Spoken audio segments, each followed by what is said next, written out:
Pour clore ce chapitre, il faut rappeler en plus bref que des violences ont été enregistrées ce mercredi dans la haute banlieue de Conakry, à Sonfonia et à la cimenterie notamment, où des jeunes ont érigé des barrages pour, dit-on, protester contre la fermeture des classes. Selon la police, 4 des jeunes manifestants ont été mis aux arrêts.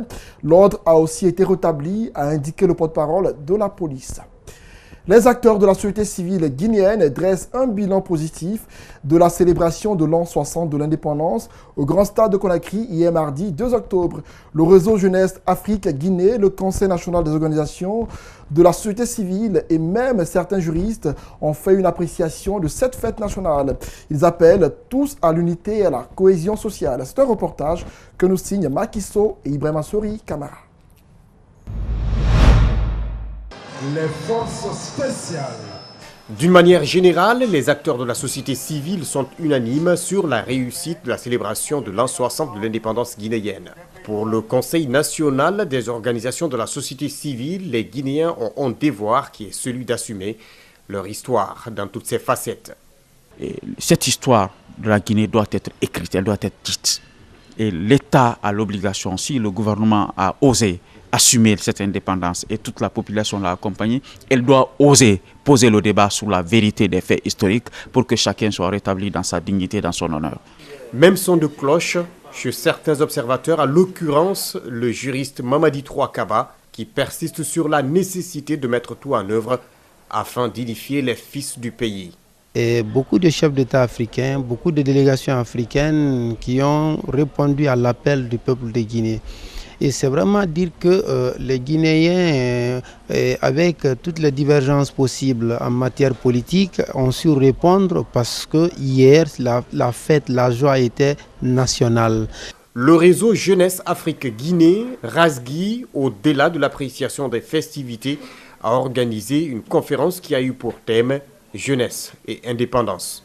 La nouvelle génération a besoin de savoir qu'est-ce que nos frères d'Aror ont joué dans le cadre de la question de notre pays à l'indépendance, pour que nous autres, nous puissions nous en servir aujourd'hui pour le développement socio-économique de notre pays.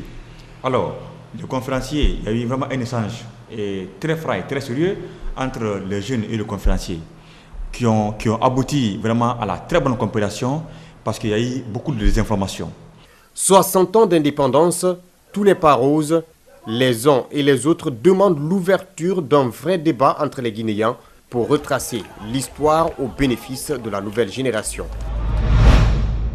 Dans le même sillage, le stade Cabinet Kouyaté de Matoto a refoulé du monde hier mardi à l'occasion de la célébration du 2 octobre, fête de l'indépendance nationale. Un concert géant a permis aux Guinéens de célébrer l'an 60 de la République de Guinée. Le groupe Adafo Media, à l'origine de cette initiative, a voulu contribuer à sa façon à cette grandiose manifestation. Constat et reportage, Mamadou Boy Diallo, Mohamed Alucine Kamara. C'est un grand coup réussi par le groupe Adafo Media en organisant cet événement culturel à l'occasion de la fête d'indépendance.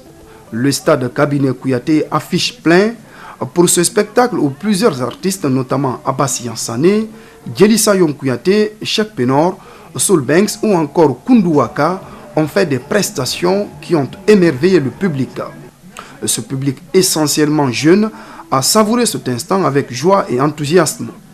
Des personnalités comme Domani Doré ou encore la fille du défunt président Ahmed Sékou Touré, père de l'indépendance, étaient aussi de la partie. Le spectacle a pris fin vers 22 h avec au bout un rendez-vous qui a tenu toutes ses promesses.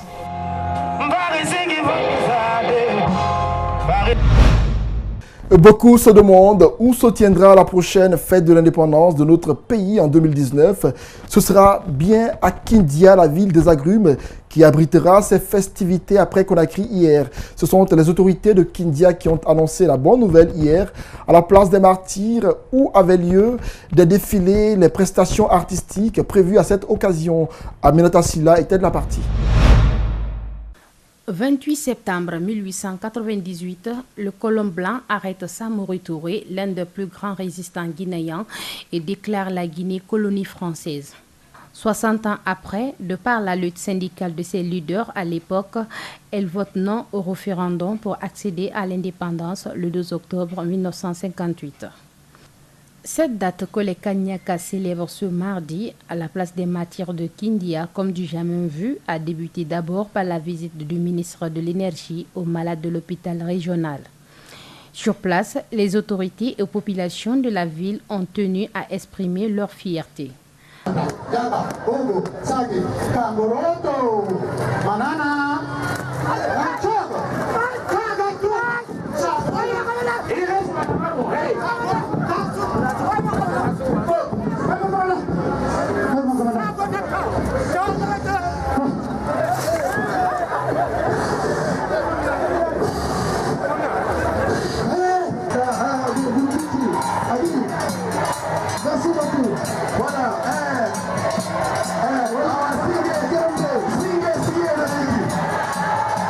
Le rendez-vous est donc pris pour le 2 octobre prochain à Kindia pour la célébration de l'an 61 d'indépendance de la Guinée.